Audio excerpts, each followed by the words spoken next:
Hello, so I wanted to do this presentation to the board, just let you know the efforts of the social media campaign and how, and first I'd like to say thank you for allowing me this opportunity to start off Buoy's social media campaign, and that it's been fun and awesome to work with such a great company and be able to see the efforts and the successes that we had along the way. So first I want to go over some of the goals that we had. The CMO had very specific goals. One, he wanted to grow brand awareness, increase engagements, and increase sales. He felt that those would be great key indicators that we would be able to measure and be able to see if we were progressing or degressing along the path. And I also agree with those goals, that they were great goals for us to really see how effective the social media campaign was. Few of my goals for the social media campaign was to increase the organic growth of Buoy in the long term to save money. I felt that if we could eventually grow it into organic growth, that you would be able to save money just by having it naturally go instead of having to pay for it every week. I want to identify our largest market groups and be able to market directly towards them, as well as increase the amount of return customers that we have at Buoy. I feel like getting new customers is great, but having return customers can increase our revenue even that much more. My main marketing plan, like I said, was to build organic growth. So in the beginning, we did a lot of paid growth to really get a huge base that would make it easier to obtain that market growth quicker. Secondly, focus on getting as many engagements as possible, getting people involved in our social media campaign, getting followers, likes, that kind of stuff. That would allow us to get the word out to more, to build our brand awareness. Third, we encourage them to come buy something from Buoy. We gave them a call to action to actually go onto our website and see what bag would work for them the best. Then last, we used influencers to help us to grow. People enjoy watching their favorite celebrities and whatever they buy, most people buy.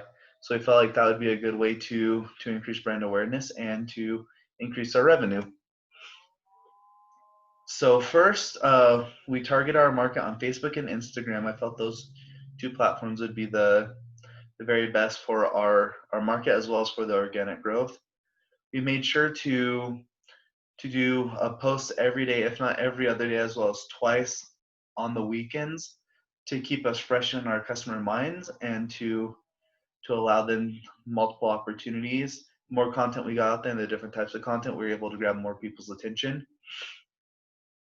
I used a lot of micro influencers to help with our growth. They seem to be the most cost effective, and we bought quality content that would grab people's attention in their eyes and really make them intrigued to see what we have to offer.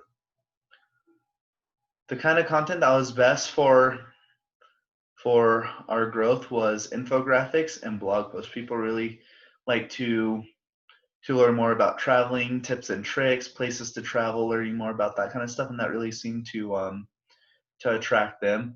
The use of hashtags was crucial to our campaign and allowed people to search us better, to share it better, and to find us. So it helped a ton. YouTube, Twitter, and Pinterest didn't work as well as I hoped.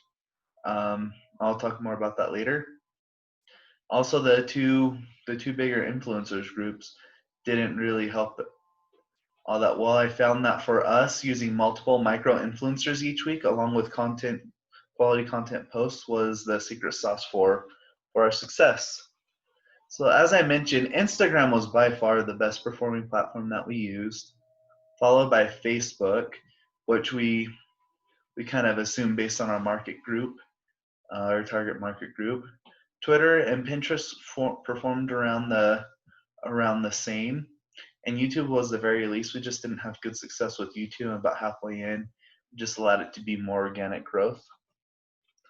The crisis was interesting with Taylor Swift finding the note in her bag.